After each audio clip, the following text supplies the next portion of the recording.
नमो अरिहन्ताणं नमो सेद्धाणं नमो आयरियाणं नमो वज्रायाणं नमो लोहे सवसाहूणम्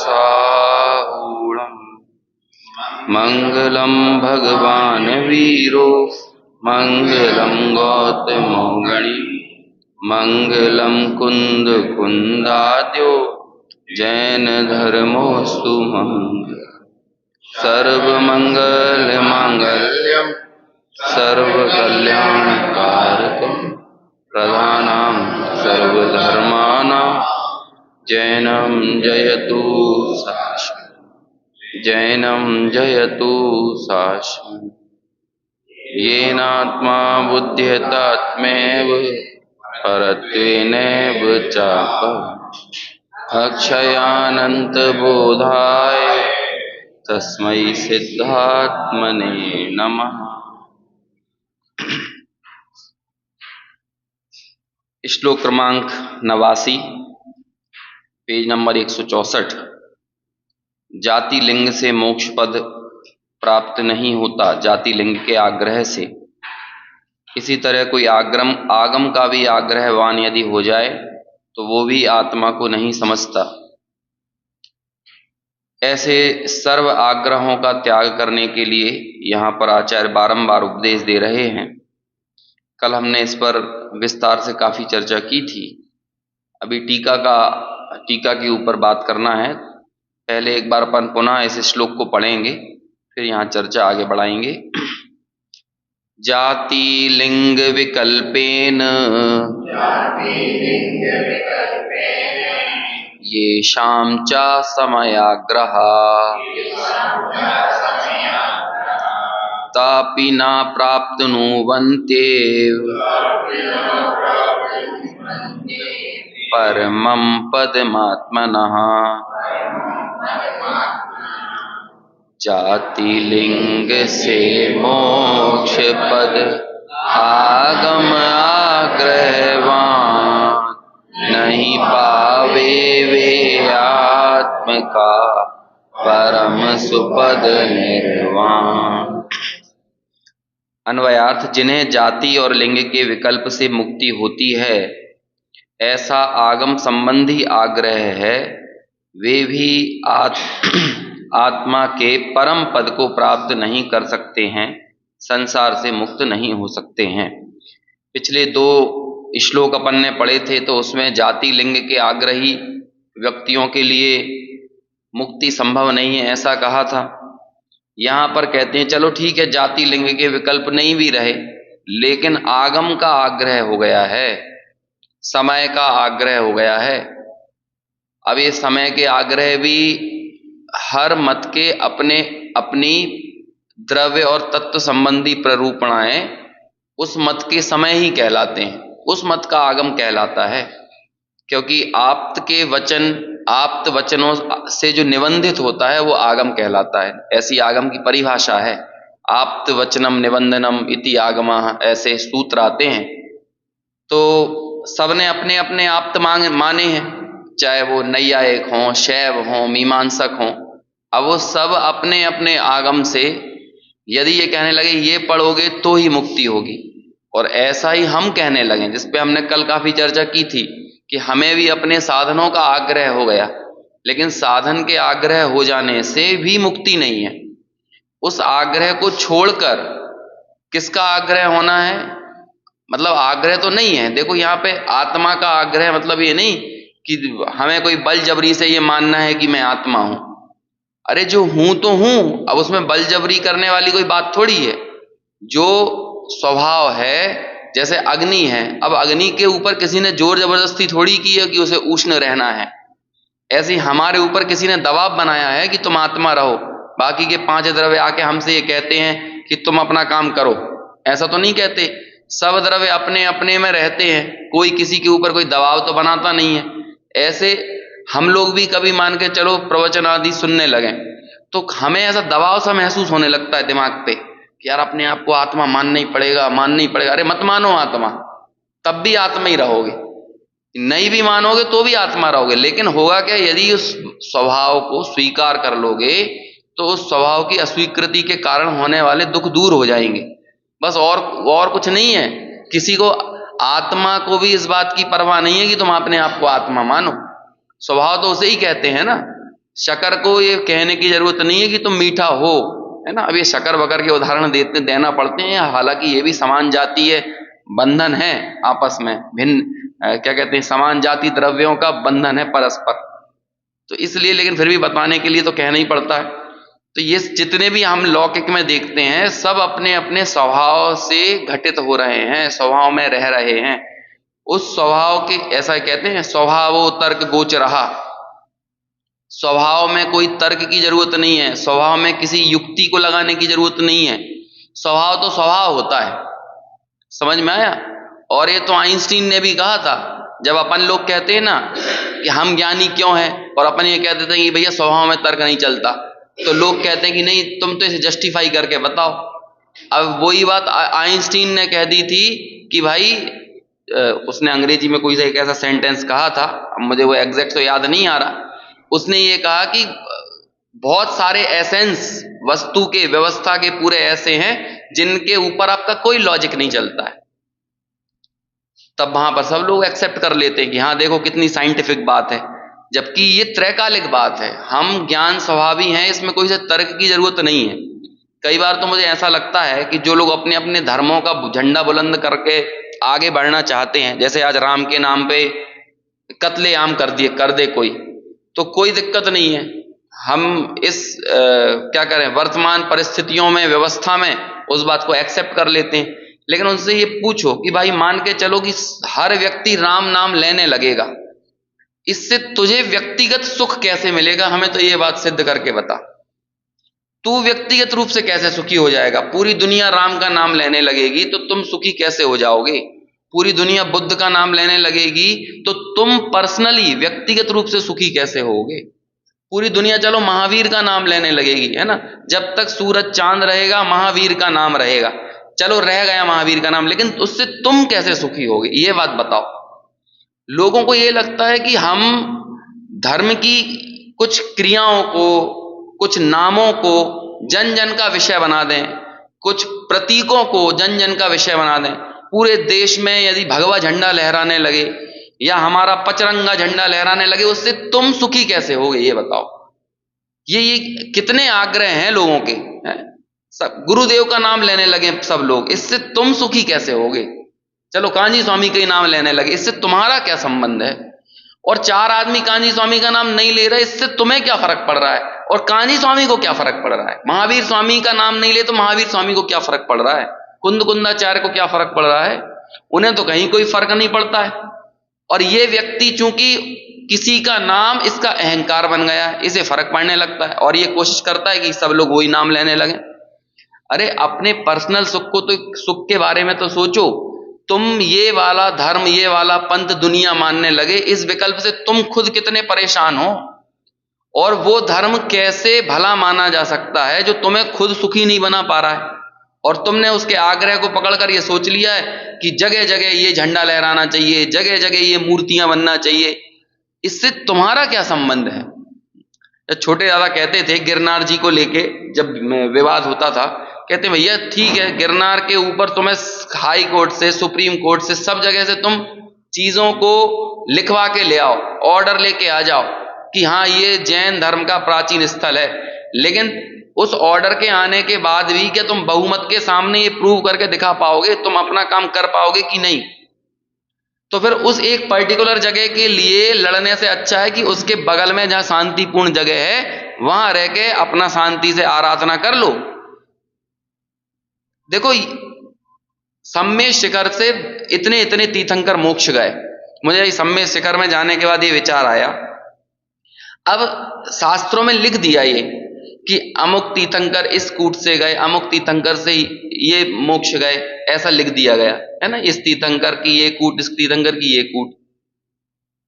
ये सब क्यों लिखा? क्योंकि देखो कोई व्यक्ति मोक्ष गया है तो कोई ना कोई जगह तो होगी।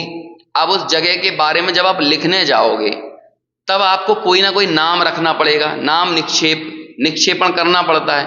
तो हमने उस कूट का नाम रखा। जैसे कि पारसनाथ भगवान कौन सी कूट से गए? स्वर्णभद्र कूट से, है ना। तो अब एक कोई ना कोई जगह थी, उस कूट यानी एक पर्टिकुलर स्थान, एक उच्च स्थल जिसे हम कूट कह रहे हैं। अब हमने उसके लिए नाम रख दिया, नहीं तो लोगों को बताएं कैसे, परस्पर व्यवहार कैसे हो, तो हमने नाम निक्षेप से रख दिया स्वर्णभद्र कूट। ऐसे ही अब हमें एक जगह की तलाश भी है कि जहां पर हम उसकी स्थापना कर सकें, कि यदि मोक्ष गए तो अब भैया उस पर्टिकुलर इतने बड़े पर्वत में आप कोई जगह तो निश्चित करना पड़ेगी ना जहां हम आराधना कर सकें। तो फिर आपने क्या किया, उस जगह की एक स्थापना की कि ये वो जगह है, यहां से वो मोक्ष गए। समझ में आया? तो ऐसे नाम स्थापना, फिर वो क्षेत्र नक्की किया, वहां पर फिर चरणादि बना दिए, तो ऐसे स्थापना की।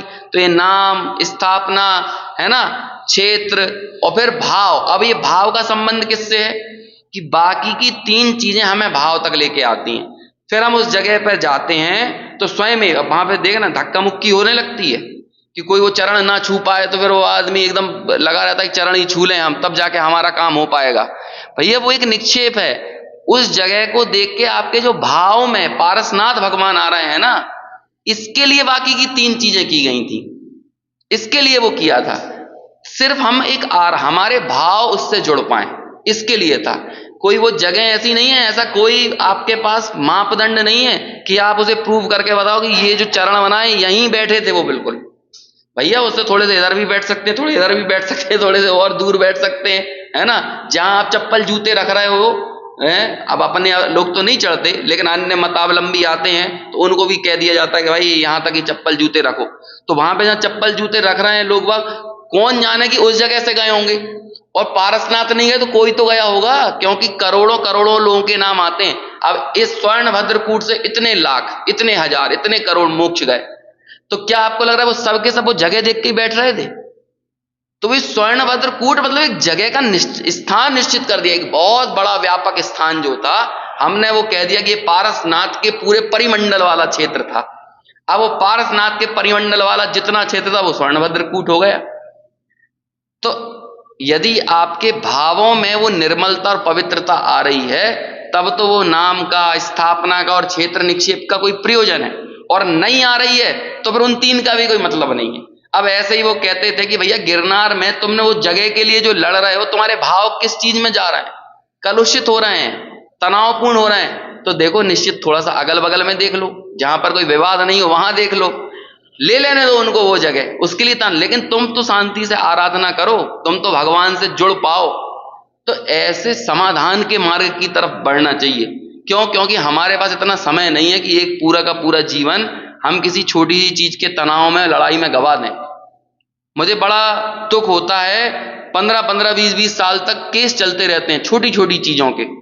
मैं तो क्या, एक कंज्यूमर फोरम का एक छोटा सा केस था, 6-8 महीने मेरे को पेशी के लिए जाना पड़ा, तो मेरे को तो दिमाग खराब। मैंने कहा जाने दो भाई, ऐसा 50,000 लाख रुपए का कोई नुकसान हो भी जाए, जाने दो। ऐसा कौन बार बार चक्कर लगाएगा, कौन अपने दिमाग में लेके चलेगा। ये छोटी छोटी चीजों को हम हमारे दिमाग में ले लेते हैं ना, हम सम्यक दर्शन को ठोकर मारते हैं उतने बार। कोई भी तनाव लेके हम यदि जीवन जी रहे हैं, इन सारे विवादों को खत्म करना चाहिए। और यदि आप उन विवादों से निकलने का मार्ग तलाशोगे, यहीं चरणानुयोग अपने आप आ जाएगा। और चरणानुयोग किसका नाम है आप बताइए? स्वयं आप क्यों छोटे छोटे तनावों को लेके, एक भाई ने थोड़ी जमीन ज्यादा ले ली, एक के पास कुछ ज्यादा बर्तन चले गए, किसी के पास थोड़ा ज्यादा सोना चांदी चला गया, अरे चला जाने दो, ये जीवन बहुत लंबा है। इस अपने 60-70 साल की उम्र में हम देखते हैं कि कभी हमारी परिस्थिति डाउन थी, कभी फिर अप हो गई, फिर डाउन हो गई, फिर अप हो गई। ये सब उदयाधीन व्यवस्थाओं से काम होते रहते हैं। किसी चीज का लोड लेके बहुत ज्यादा जीने की जरूरत नहीं है। यदि थोड़ा बहुत लोड लेना है, हालांकि वो भी लोड लेने की चीज नहीं है, तो इस बात का लोड लो कि मुझे आत्म भावना क्यों नहीं होती है, मुझे आत्मा अच्छा क्यों नहीं लगता है, क्या ऐसी समस्या है। क्योंकि ये टेक इट ग्रांटेड लेने वाली चीज नहीं है। कई लोग आके ये बोलते हैं ना कि अब हम बैठने की तो बहुत कोशिश करते हैं प्रवचन में, लेकिन समझ में नहीं आते। तो मैं क्या कहूँ अब उसे? अब मैं ये सहानुभूति तो दे नहीं सकते, ठीक है तुम्हें जो अच्छा लगे वो करो, या फिर चलो तुम्हें भक्ति में मन लगता है, पूजा में लगता है, वो करो। अब ये कैसे कह दें? हम कहते हैं भैया ये बहुत बड़ी बीमारी है कि तुम्हें आत्मा अच्छा क्यों नहीं लगता है, इसका इलाज करो। अब आत्मा की चर्चा से दूर भाग के तो इसका इलाज नहीं होगा। इसके निकट रह के ही मैं आत्मा हूं, ये बात तुम्हें पसंद नहीं आ रही है। अभी हम लोक में कोई हमसे आके कहने लगे डॉक्टर के पास कि डॉक्टर साहब मैं आदमी हूं, मुझे इस बात में डाउट होता है, तो वो लोग क्या करोगे उसका? वो ये बोलेगा ठीक है, तो तुम्हें जो लगता है ना अच्छा तुम वो मानने लगो, ऐसा बोलेगा क्या उसको? वो ये बोलने लगे। आचार्य ने दो वो दिए, एक भूताविष्ट और एक ध्यानाविष्ट पुरुष का उदाहरण दिया समय सार में। भूताविष्ट उसे कहते हैं कि किसी ने, या भूताविष्ट ध्यानाविष्ट में कि किसी ने ध्यान कर लिया कि मेरे सींग निकल आए। अब वो सींग निकल आए तो वो सोच रहा मैं इस दरवाजे से बाहर नहीं निकल पाऊंगा। जो प्राय स्थिति उन्होंने ध्यानाविष्ट की दी है, आजकल शराब वराब पी ले कोई तो ऐसा ही लगने लगता है उसको, है ना। तो मैं इस दरवाजे से नहीं निकल पाऊंगा, क्यों? क्योंकि मेरे सींग अड़ जाएंगे। तो अब उसके लिए बोलो क्या उपाय है, क्या कहा जाए? ठीक है, तुम्हें सींग वाला अपने आप को मानना है, मानते रहो। अरे नहीं, ये बीमारी है, तकलीफ है ये, इसके साथ तुम जीवन नहीं जी पाओगे। ऐसे ही तुम्हें ये लगता है कि मैं आत्मा हूं, मुझे ये बात जमती नहीं है, तो ये तकलीफ है, ये बीमारी है, ये रोग है, इलाज कराओ, उपचार कराओ इसका। इसके साथ जीने की तुम्हें हम परमिशन नहीं दे सकते। इस व्यवस्था के साथ, ऐसी सोच के साथ, ऐसी मान्यता के साथ कैसे जी लेने दें? तो ऐसे हम, अब मैं आत्मा हूं इसको तो ना स्वीकार करें, और रास्ते में मिलने वाला कोई भी, कहीं भी किसी जगह पे हमारी अहम बुद्धि हो जाए और हम उसके आग्रह में पड़ जाएं। अब हम किसी व्यक्ति को खींच के जैन धर्म में लेके आए, भगवान महावीर के पास लेके आए, उनके मार्ग से हमने परिचय कराया, कुंद कुंद से परिचय कराया, कांजी स्वामी से कराया, या किसी से भी कराया, टोडरमल जी से कराया। अब कांजी स्वामी कह क्या रहे हैं उसे इससे कोई लेना देना नहीं है, लेकिन कांजी स्वामी के नाम पे डंडा पकड़ा दो तो चला जाएगा लड़ने के लिए। महावीर स्वामी कह क्या रहे हैं इससे कोई लेना देना नहीं है, लेकिन महावीर स्वामी के नाम पे लठ पकड़ा दो उसे तो चला जाएगा घुमाता हुआ लड़ने के लिए। अभी इसमें फर्क क्या पड़ा? पहले भी वो लठ घुमा रहा था लेकिन नाम किसी और का था, अभी भी घुमा रहा है, काम तो वही कर रहा है। आनंद तो अपनी कषायों का लूट रहा है।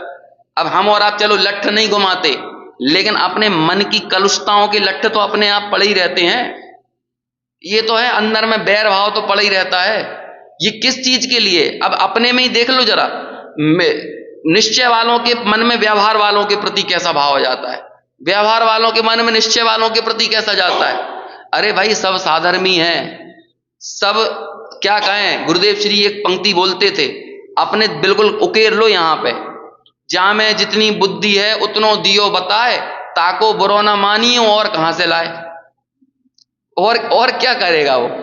जिसमें जितनी बुद्धि होगी उतना ही तो बताएगा वो, उससे ज्यादा वो कैसे बता सकता है? जब उसमें है ही नहीं उतनी, तो उसके बुरा मानने की क्या जरूरत है? अभी छोटा बच्चा यदि 2 साल 3 साल का है और उस 3 साल के बच्चे के लिए हमने ऑप्शन दे दिए, बेटा जा यहां पर सोना रखा हुआ है, यहां पर खिलौने रखे हुए 10-20 रुपए के, यहां पर एक रतन रखा हुआ है, तो बोलो क्या उठा के लेके आएगा वो खिलौने नहीं लेके आएगा, क्योंकि वो सोने में और रतन में ना तो आवाज आती, ना लाइट जलती, ना कुछ होता है ना, तो क्या लेके आएगा? अब उसका पिता उसको चांटा मारे कि तू रतन उठा के ला सकता था, तू सोना उठा के ला सकता था, तू खिलौने लेके क्यों आया? अरे क्या बुरा मानने की जरूरत है भाई? जामे जितनी बुद्धि है उतना ही तो काम करेगा। और हम लोग भी कभी कोई दूध के धुले हैं, किसी दौर में हम भी तो वही काम करते चले आए, तब हमने भी तो यही किया है। तो एक समय बाद कोई व्यक्ति कैसा रिएक्ट करेगा आप उसे अभी देख के नहीं कह सकते हो। मैं तो कई बार जब प्रथमानुयोग की कथाओं के बारे में विचारता हूं तो लगता है कि मान के चलो जम्बू स्वामी हमारे बीच में हो गए होते ना, तो हम सब लोग मालूम क्या कहते, जब छोड़ नहीं था 4 बीवियों को तो पहले ही ना करते हैं? जब इतना ही बैराग्य आ रहा हो तो 4 मौड़ी की जिंदगी खराब क्यों करी है ना? अपन ये बोलते ना, ये कैसी बात हुई, एक दिन पहले तो मजे से शादी कर रहा है। नेमिनाथ भगवान के लिए अपन क्या बोलते, बारात लेके आने की क्या जरूरत थी? अरे भाई जब शादी करने निकले थे तो राग था, तो चले थे पूर्ति करने के लिए। अब बीच में राग टूट गया और इसके बाद भी यदि करें तो ये तो अपने साथ अन्याय है, सामने वाले के साथ भी अन्याय है। अब कैसे हम आगे बढ़ सकते हैं? तो ये तो राग की ऐसी ही प्रवृत्तियां हैं। हम अपने जीवन में नहीं देखते कितने तरह के शौक बदलते रहते हैं। हमें कभी कुछ अच्छा लगता था, देखो एक बात हमेशा याद रखना, आप लोगों को ने एक चीज नोटिस की होगी सबने, देखो कई बार भाई बहनों पे पहले बहुत अच्छा रिश्ता होता है, फिर जब भाई की शादी हो जाती है, बहन की शादी हो जाती है, तो वो राग जो है वो क्या है, दूर हट जाता है। ऐसा ही माँ बाप के साथ होता है, पहले माँ के साथ, पिता के साथ एक अटैचमेंट लेवल होता है, फिर जब बच्चे हो जाते हैं उस व्यक्ति के खुद, तो वो अटैचमेंट के लेवल में थोड़ी गिरावट आती है। इसी तरह सब जगह देखो, भाइयों के बीच में ऐसा क्यों होता है? क्योंकि हम लोगों में राग करने की शक्ति तय है। अब आप अपने राग का समर्पण उतना ही दे सकते हो, या तो मां पे दे दो या बच्चों पे दे दो। आप ये सोचो, पैरेलली जैसा मां के प्रति पहले था, अभी भी पत्नी आने के बाद वैसा रह जाए तो नहीं हो सकता है।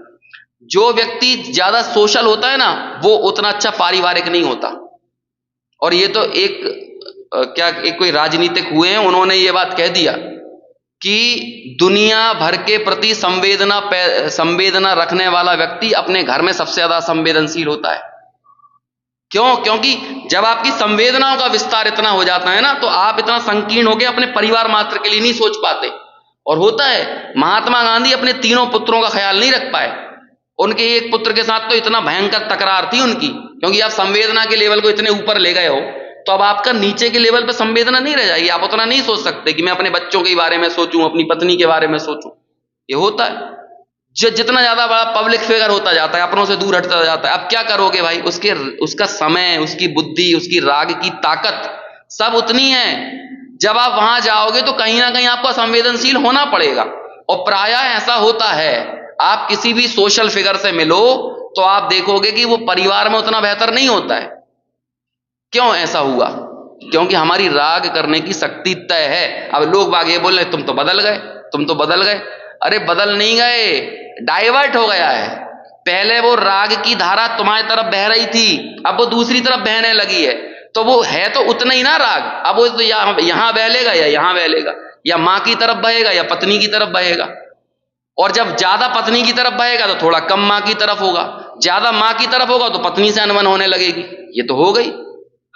इसमें कोई क्या कर सकता है? ये सब चीजें हैं। समाज की तरफ ज्यादा जाओगे तो परिवार से दूर हटोगे, एक तरफ तो एक ही तरफ बहेगी, फिक्स बात है। और जो अपने अपने घर में, परिवार में संतुष्टि से रहता है, वो ज्यादा सोशल नहीं होता, उसे वहीं पूरे राग की पूर्ति हो जाती है। अपने परिवार में, अपने बच्चों में, अपनी पत्नी में, वहीं पर उतने में ही रहेगा, वो नहीं हो पाता। शिकायत करने की कहीं कोई गुंजाइश नहीं है, बस इतना याद रखना। ये सब हम शिकायतें करके अपना दिमाग खराब करते रहें, अपना समय खराब करते रहें, और हम हमारे कल्याण के बारे में ना सोचें, तो ये सबसे बड़ा अपने साथ किया गया अन्याय और अपराध है। अब ऐसे ही हमारे पास सीमित समय है, अब उसमें आपको जो विचारना है वो विचार लो। सीमित शक्ति है, विचार करने की शक्ति भी सीमित है, असीमित नहीं है। अब उस विचार करने की शक्ति में तुम इधर विचार लो कि मैं कैसे जन जन का विषय भगवान महावीर को बनाऊं, कैसे मैं जन जन तक जैन धर्म पहुंचाऊं। या फिर तुम ये विचार लो कि मैं भिन्न हूं, मैं चैतन्य तत्व हूं, और ये शरीर आदि पुद्गल द्रव्य कर्म नौकर्म भाव कर्म ये मुझसे न्यारे हैं। आप में शक्ति उतनी ही है। घर का विचार लो, परिवार का विचार लो, समाज का विचार लो। आप ये सोचोगे कि सब नावों पे पैर रख के चल पाओ तो नहीं चल पाओगे, और बहुत बुरी हालत हो जाने वाली है। एक नाव थोड़ी सी आगे बढ़ेगी, एक पीछे रह जाएगी, तो पैर खिंचा जाएंगे। समझ में आया ना? ये हालत होगी। ऐसा नहीं करने की चेष्टा करना। एक लक्ष्य है ना, पंडित जी का भजन आता था, बस एक लक्ष्य और एक पक्ष, राजेंद्र कुमार जी का, दिन रात उसी का ध्यान रहे। जब ऐसा समर्पण और ऐसा तन्मयता होती है ना, जो 53वें नंबर के श्लोक में इसमें भी कहा था, तदिच्छेत तत्परो भवेत, तद ब्रूयात तद परान प्रच्छेद, है ना। तदिच्छेत, उसकी ही बात करो, उसके बारे में ही पूछो, उसकी ही इच्छा करो, और उसके लिए ही तत्पर रहो। हम उसके लिए तत्पर नहीं होते और दूसरी चीज की तरफ तत्पर हो जाएंगे। तो ऐसे यहां कह रहे हैं कि मोक्ष मार्ग के साधन मिले, और वो साधनों का आग्रह कितना तीव्र हो गया, और उस आग्रह में पड़ के हमें यही नहीं मालूम कि हमने ये साधन अपनाया क्यों था, हमें भगवान क्यों मिले थे, हमें शास्त्र क्यों मिले थे। इसका विचार करने की चीज है। एक भजन आता है, उसी भजन की लाइन है, सब अंग पढ़े नो पूर्व रटे, पर उससे क्या कुछ फल पाए, तिर्यंच गति के अनपढ़ भीले, स्वाद सफल भव कर जाए।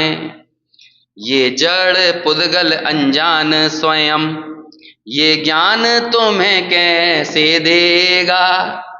जिसकी चर्चा इतनी सुंदर, वो कितना सुंदर होगा। अब ये तो खुद जड़ पुद्गल है, समझ में आया। इस द्रव्य शुद्ध की कीमत भी तब है जब ये भाव शुद्ध तक लेकर जाए, और भाव शुद्ध है वो स्वसंवेदन रूप है। अभी स्वसंवेदन तक ना ले जा पाए तो स्वसंवेदन की बात का आग्रह हो जाए, तो वो स्वसंवेदन की बात हमें स्वसंवेदन में कहां ले जा पाएगी। स्वसंवेदन के लिए तो स्वयं अनुभव से, स्वानुभव से, स्वयं अपने क्या कहते हैं प्रज्ञा छेनी से, भगवती प्रज्ञा, उस प्रज्ञा छेनी के लिए विशेषण दिया भगवती प्रज्ञा। 294 नंबर की गाथा की टीका समय सार में। कैसी है? जो भगवान का पर द्रव्यों से भेद कराए। भगवान मतलब मेरा, भगवत स्वरूपी आत्मा, भगवान आत्मा का, जो भगवान को पर द्रव्य से, जो भगवान को द्रव्य कर्म नौ कर्म भावों से भिन्न अनुभव कराए, ऐसी प्रज्ञा ही भगवती है। बाकी सारी प्रज्ञाओं को तो आपको जो उल्हाना देना हो देते रहो, बाकी वही प्रज्ञा प्रज्ञा ही नहीं है, वो ज्ञान ज्ञान नहीं। आत्मज्ञान ही ज्ञान है, शेष सभी अज्ञान। विश्व शांति का मूल है वीतराग विज्ञान। पहली लाइन में द्रव्य स्वभाव बता दिया, दूसरी लाइन में प्रगट पर्याय दर्शाई। आत्मज्ञान ही ज्ञान है। ये आत्मज्ञान में मतलब द्रव्य के साथ जो जुड़ा हुआ ज्ञान है ना, वही ज्ञान है, और उसके माध्यम से प्रकट होगी वीतराग विज्ञानता।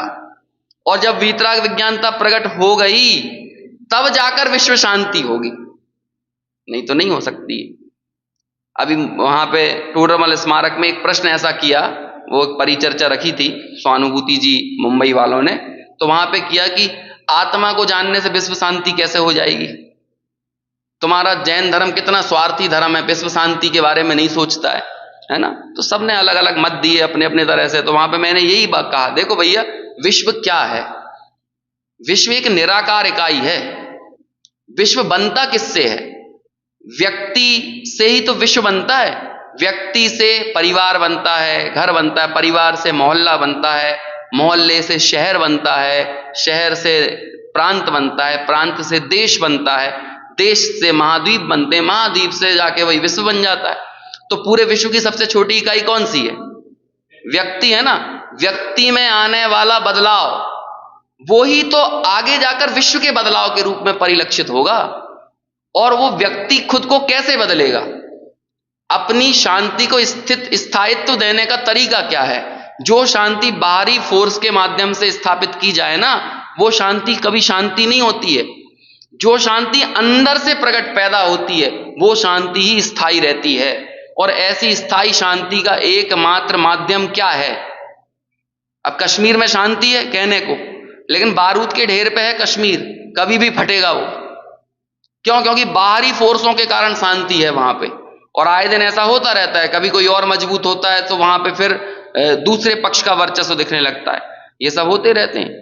अब वो स्थायित्व शांति तो अपने से प्रकट होगी ना, और अपने से प्रकट होने वाली शांति का आधार क्या है? आत्मज्ञान।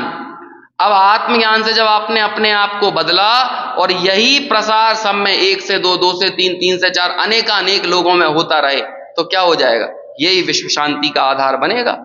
और यही वीतराग विज्ञानता। देखो, एक व्यक्ति वीतरागी हो जाता है, वो कितने लोगों के लिए कल्याणकारी हो जाता है, एक व्यक्ति वीतरागी होकर। हम लोगों को ये लगता है कि हम जबरदस्ती हिंसा से, झूठ से, चोरी कुशील परिग्रह से, दूसरों को दुख देने से बचते रहें। आप कितना बच पाओगे? आपके शरीर में जो अनंत जीव पैदा हो रहे हैं, निरंतर मर रहे हैं, एक पूरी दुनिया, ये जितने दुनिया में लोग हैं ना 8-9 अरब, क्या आपको लगता है 8-9 अरब जीवाणु हैं अंदर जो आपके आश्रय से पैदा हो रहे हैं, मर रहे हैं? अनंतों जीवों का पिंड है यहां पर पड़ा हुआ है, एक शरीर के आश्रय से रह रहा है। अब बोलो, इन सब के ऊपर आप उपकार कब कर सकते हो? बोलो, इन सब जीवों पे। और ऐसा आज नहीं हो रहा है, ऐसा अनंत काल से चल रहा है। हमने शरीर धारण किया, हमारे आश्रय से करोड़ों जीव। मैं अभी उसकी बात नहीं कर रहा हूं कि जब आप चलते हो, जब आप खाते हो, पीते हो, बोलते हो, इसमें तो मर ही रहे हैं, इसमें तो जा ही रहे, उनकी तो घात हो ही रहा है। लेकिन हम शरीर धारण कर रहे हैं तो हमारे शरीर के आश्रय से भी तो एक पूरी दुनिया, हम इन 8-9 अरब लोगों की तो चिंता होती है, लेकिन इन अनंतों जीवों के बारे में भी तो सोचो जो एक हमारे शरीर के आश्रय से जन्म रहे हैं मर रहे हैं। हम उसमें निमित्त तो कहे जाएंगे कि नहीं? वैसे तो कोई किसी को मारता नहीं, सब अपनी निज आयु 6 से मरण हो, ये बात जिनवर ने कही वाली बात है। लेकिन निमित्त रूप से यदि हम वैसे भी निमित्त रूप से बचाने जा रहे थे और ऐसे निमित्त पने से देख रहे हैं तो यही एक देख लो, यही कितने जीव जन्म मर रहे हैं। तो बोलो इन सबको बचाने का तरीका क्या है? शरीर धारण ना करें, यही तो उपाय है। तो जब हम वो शरीर धारण नहीं करने के मार्ग पर चले जाएंगे तो बोलो कितने जीवों का उपकार हो गया। और एक दिन के लिए नहीं, अब जो अनादि काल से ये परंपरा चल रही थी, फिर जीव मारे, फिर जीव हमारे निमित्त से घात हुआ, घात हुआ, घात हुआ, आपने शरीर धारण करना बंद कर दिया, पूरी परंपरा खत्म हो गई। अब आप किसी के घात के अब निमित्त नहीं बनोगे, अब वो स्थिति बनी। और वैसी स्थिति बनाने के लिए आपको वीतरागता का संचार भीतर में करना पड़ेगा, और वो वीतरागता का जन्म होता है आत्मज्ञान से। इसलिए वो आत्मज्ञान को प्रज्ञा छेनी कहा है। जो प्रज्ञा आत्मा को दर्शा दे वो प्रज्ञा प्रज्ञा है, बाकी सब दुर्बुद्धियां हैं, सब कुबुद्धियां हैं, और दुनिया में कुबुद्धियों का जश्न मन रहा है। बस हमें वो व्यक्ति की कोई कदर नहीं दिखती जिसने द्रव्य कर्म, नौ कर्म, भाव कर्म से न्यारा अपना आत्मा देख लिया, हमें उसकी कदर नहीं दिखती है। हमें इसकी कदर दिख जाएगी कि आज पत्नी ने समोसे अच्छे बना दिए, हमें उसकी कदर आ जाएगी, वो बुद्धि की कदर है। समझ में आया? एक कंप्यूटर बना देगा वैज्ञानिक, एक नया मोबाइल बना दिया, छोटी सी चिप बना दी कि इस चिप में इतना डेटा फिट हो जाता है, हमें उनकी कदर होती है, लेकिन वो भगवती प्रज्ञा की कोई कदर नहीं है। इसलिए देखो बैंसरी ने एक बार कहा, भगवान की प्रतिमा के सामने बैठ गए कि ये भगवान है, ये भी मुझे आज समझ में आया। मतलब आप अपने आप को भगवान देखे बिना उन्हें नहीं देख पाओगे। हमें नहीं दिख रहा है भगवान, सही बात है, भगवान नहीं दिख रहा है। आप कितने ही चले जाओ मंदिरों में, तभी दिखेंगे वो जब आपको अपने भीतर, आपको पता नहीं है कि वो कितना बड़ा काम हो गया है वहां पे, और वो काम निरंतर चल रहा है। क्या आपको क्या लगता है केवली का पुरुषार्थ भगवान होने के बाद बंद हो जाता है? सिद्धों का पुरुषार्थ बंद है? सिद्धों का निरंतर पुरुषार्थ हो रहा है, निरंतर सादी अनंत काल तक ये पुरुषार्थ जारी रहेगा। अपुरुषार्थी नहीं हो गए केवली भगवान, सिद्ध भगवान अपुरुषार्थी नहीं है। यदि आप ये कहने लगो उनका पुरुषार्थ चला गया तो समझ लो वीर गुण का सम्यक परिणामन रुक गया है। यदि आप उन्हें अपुरुषार्थी कह दोगे तो अब तो अनंत वीर के धारी हो गए हैं, सबसे बड़े उग्र पुरुषार्थी हैं। और बोलो केवली का सबसे बड़ा पुरुषार्थ क्या है? कभी इस बात को सोचा है आपने कि जैसा सम्यक दृष्टि वैसे सिद्ध, सिद्धों की तुलना सम्यक दृष्टि से कैसे कर देते हैं? अरे वो वही पुरुषार्थ करने की राह पे आगे बढ़ गया है सम्यक दृष्टि, जो सिद्ध पुरुषार्थ अनंत काल तक करेंगे। अब बस अंतर इतना है कि उनका सम्यक परमावगाड़ कहलाने लगा है, अभी इसका परमावगाड़ नहीं कहला रहा है। परमावगाड़ इसलिए नहीं कहला रहा है क्योंकि वर्तमान में छदमस्त अवस्था में इसे अपने परद्रव्यों से भिन्न अपना आत्मा अनुभव तो हुआ है, लेकिन कोई आत्मा के प्रदेश दिखने लगे हों, एक एक क्या कहते हैं कि उनकी पर्याएं दिखने लगी, उनके अविभागी प्रतिच्छेद दिखने लगे, ऐसा कुछ नहीं हुआ है। लेकिन उसे अनुभूति हो गई है, ये उसने मान लिया है कि मैं तो परद्रव्य से न्यारा तत्व हूं, और यही पुरुषार्थ सिद्ध भगवान कर रहे हैं। पूरा लोकालोक उनके ज्ञान में झलकता है, लेकिन इसके बावजूद भी एक लोक का कण भी मेरा नहीं, मैं तो मैं ही हूं, मेरे अलावा मेरे में पर का कोई अस्तित्व नहीं है। और ये पुरुषार्थ कब तक जारी रहेगा? ये पुरुषार्थ है तो आनंद है। समझ में आया? एक बार करके तो देखें, तब जाके हमें पता चलेगा, तब पता चलेगा ये भगवान है। नहीं तो अभी क्या देख आएंगे? अभी दिख गया पत्थर, दिख गया हाइट, दिख गई है ना, आज अच्छे से प्रक्षाल हुआ है, आज अच्छे से प्रक्षाल नहीं हो पाया, यही दिखता रहेगा। आग्रही बन जाएंगे हम, और यही सब आग्रह है, साधनों के आग्रह को यहाँ पे समय आग्रह कहा जा रहा है ना। अरे ये आग्रह शब्द ऐसा है ना कि आगे बढ़ने मन नहीं होता इससे। चलो आगे टीका पढ़ते हैं। जाति और लिंग रूप विकल्प अर्थात भेद, उससे जो शैवादी को समय का आग्रह अर्थात आगम का आग्रह है, अर्थात उत्तम जाति विशिष्ट लिंग ही मुक्ति का कारण है। शैवादी मतलब शैव मत, वैष्णव मत, ये सब होते हैं ना, ऐसा। तो यदि उन्हें ये लगने लगे कि हम तो सीधे ब्राह्मण हैं, तो हम तो सीधे मुक्ति के पात्र बनेंगे, हमें ही वेद पढ़ने का अधिकार है, हम ही मोक्ष के अधिकारी हैं, तो ऐसा कहते हैं जाति विशिष्ट लिंग ही मुक्ति का कारण है, ऐसा आगम में प्रतिपादन किया है। इसलिए उस मात्र से ही मुक्ति है, ऐसा जिनको आगम का अभिनिवेश यानी आग्रह है, वे भी आत्मा के परम पद को प्राप्त कर ही नहीं सकते। क्योंकि देखो भावार्थ में लिखते हैं, जाति और लिंग दोनों देहाश्रित हैं, उनकी ओर के विकल्प से राग होता है और राग संसार है। इसलिए जो ऐसा मानते हैं कि आगम में जाति और लिंग से मोक्ष होता है, ऐसा प्रतिपादन किया है, वे हठाग्रही हैं और आगम के स्वरूप से अत्यंत अज्ञात हैं। वीतरागी आगम तो कहता है कि वीतरागता से ही मोक्ष की प्राप्ति होती है और वीतरागता होने पर बाह्य लिंग आदि होते अवश्य हैं, परंतु उनके आश्रय से मोक्ष नहीं होता। ये आगम कहता है हमारा कि आपको द्रव्य लिंग आदि नहीं होगा तो मोक्ष नहीं होगा, लेकिन ये भी ध्यान रखना कि अकेले उसका आश्रय ले ले तब भी मोक्ष हो जाए, तो भी ऐसा नहीं है। ना उनके विकल्प से मोक्ष होने वाला है। जाति लिंग और उस संबंधी विकल्प से मोक्ष होता है, ऐसा मानने वाला समयाग्रही है, समय का जानकार नहीं है। हमें तो समय का जानकार बनना है, समय का आग्रही नहीं बनना है। आगम का वास्तविक जानकार बनना है, आगम का आग्रही नहीं बनना है। विशेष स्पष्टीकरण, लिंग मोक्ष का सच्चा कारण नहीं है, इसका प्रतिपादन करते हुए अब देखो जो उन्होंने भावार्थ लिखा है उसी को यहां पर आगे लिख रहे हैं। इसका प्रतिपादन करते हुए श्री कुंद कुंदाचार्य ने समय सार में कहा है, पाषंडी लिंगाणी वा गिहि लिंगाणी वा बहुपयाराणी घेत्तुम वदंती मूढ़ा लिंगमिणम मोक्ष मग्गोत्ति लदुहोदि मोक्ष मग्गो लिंगम जम देह लिम्मा अरिहा लिंगम मुयित्तु दंसण लाण चरिताणि सेवंती पाषंडी लिंगेषु वा गिहि लिंगेषु वा बहुपयारेषु कुव्वन्ति जे ममत्तिम तेहिमणादम समय सारम।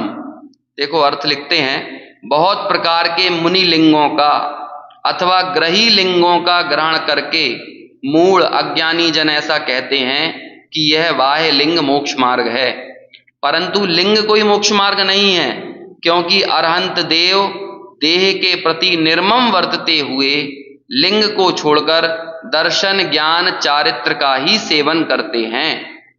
जो बहुत प्रकार के मुनि लिंगों में अथवा गृहस्थ लिंगों में ममता करते हैं, अर्थात द्रव्य लिंग ही मोक्ष प्रदाता है, ऐसा मानते हैं, उन्होंने समय सार को नहीं जाना है। देखो वो समय का आग्रह तो हो गया, लेकिन समय के ज्ञाता वे नहीं बन पाए। अब ये पूरे अष्टपाहुड़ तो पूरे इसी क्या कहें उस भाव लिंग को स्थापित करना, पहले द्रव्य लिंग को भी स्थापित किया, लेकिन उसमें से भावलिंग के बिना द्रव्य लिंगत्व तो कार्यकारी नहीं है, इस बात की भी सिद्धि की। साम्य भाव कैसे भी करके, उस साम्य भाव अकेला एकमात्र ऐसा पैमाना है जिससे हम धर्म का निर्धारण कर सकते हैं। बिना साम्य भाव के धर्म का कहीं कोई निर्धारण नहीं होता है। इसलिए ये सारी चर्चा अष्टपावड़ में भी आई है। अब देखो ये अष्टपावड़ की अपनी गोष्ठी शुरू हुई है, अब अगली दो गोष्ठी अपनी यहीं होगी, है ना। उसका प्रसंग आया तो मैं बता देता हूं। 14 तारीख को एक गोष्ठी होगी अप्रैल में, और फिर एक गोष्ठी 4 मई को होगी, है ना। आगे की दो गोष्ठियों के विषय दे दिए सब लोगों को, तो अगली गोष्ठी सूत्र पाहुड़ पे 14 अप्रैल को अपन यहाँ पे करेंगे, और फिर 4 मई को भी यहीं पे गोष्ठी करेंगे, वो होगी चारित्र पाहुड़ के ऊपर, है ना। तो ये बहुत बढ़िया है। मतलब आपको अष्टपाहुड़ वैसे लोगों को पढ़ने की पद्धतियां नहीं है, लेकिन आप एक गोष्ठी में मोटा मोटा एक आधार बन जाता है कि आखिर इसमें क्या कहा गया है। और वही एक प्रयास है कि जो अपने भाई लोग भी हैं उन्हें भी कम से कम एक बार फिर से देखने का मौका मिले कि इस ग्रंथ में कहाँ क्या कहा गया है, और अपन लोगों को भी उसका लाभ हो सके। तो उससे हमें ये पता चलेगा कि कैसे वीतरागता को, साम्य भाव को, साम्य भाव ही नमन करने योग्य है, साम्य भाव ही आदर करने योग्य और साम्य भाव ही ग्रहण करने योग्य है। हम भी यदि भगवान को नमस्कार करते हैं तो किस लिए करते हैं? साम्य भाव की उपलब्धि के लिए। इसमें 5वें प्रवचन सार का मंगलाचरण है ना, 5वें नंबर का की गाथा है, तो उसमें क्या लिखते हैं? साम्य भाव की प्राप्ति हो मुझे, इसलिए ये पूरा प्रवचन सार कह रहे हैं हम साम्य भाव के लिए। मुझे और कोई इससे उपलब्धि करने की या तुम लोग भी कुछ और उपलब्धि कर लो ऐसी भावना नहीं है। जो इसको पढ़े वो भी साम्य भाव को प्राप्त हो, और मैं इसे कह रहा हूं तो मुझे भी साम्य भाव की प्राप्ति हो, साम्य भाव में स्थित हूं, इसके लिए उन्होंने वहां पे वो ग्रंथ पूरा लिखा है। तो ये साम्य भाव यानी समता, ये एकमात्र पैमाना है। देखो दुनिया में बरसात कितनी होती है इस बात से कुछ फर्क नहीं पड़ता है। हर साल हिंदुस्तान में इतनी बरसात होती है कि भारत अपने जैसे 4-6 देशों को पानी पिला सकता है, लेकिन फिर भी आप देखना अभी गर्मी आएगी तो पूरे देश में सूखा पड़ेगा। आधे वहीं पे हो सकता है पहले बाढ़ आई थी लेकिन वहीं पे अब सूखा पड़ जाएगा। ऐसा क्यों होता है कि बरसात कितनी हुई इससे कुछ फर्क नहीं पड़ता, जमीन में नमी कितनी आई है, पानी का स्टोरेज संग्रह कितना हुआ, ये बात महत्वपूर्ण है, पानी का गिरना महत्वपूर्ण नहीं है। ऐसे ही हम लोगों ने कितने शास्त्र सुन लिए, कितनी क्रियाएं कर ली, कितने व्रत तप उपवास कर लिए, ये कुछ नहीं है इसका महत्व। उन सबके पढ़ने से क्रिया करने से इधर नमी कितनी आई है, मतलब साम्य भाव की वृद्धि कितनी हुई है, इस बात से फर्क पड़ता है कि हमें वाकई में इसका प्रयोजन सिद्ध हुआ है कि नहीं।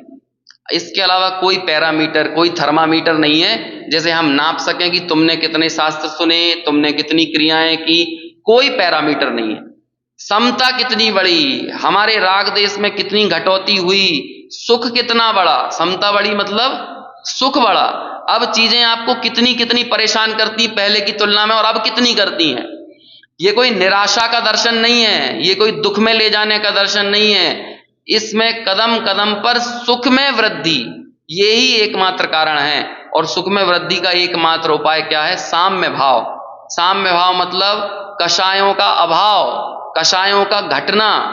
इसलिए टोडरमल जी ने कहा जिन्हें दुखी नहीं होना हो वो कषाय ना करें। तो कषाय नहीं करने का मतलब ही तो होता है साम्य भाव में स्थित होना। चलिए इतना और पढ़ लेते हैं, एक पैराग्राफ और।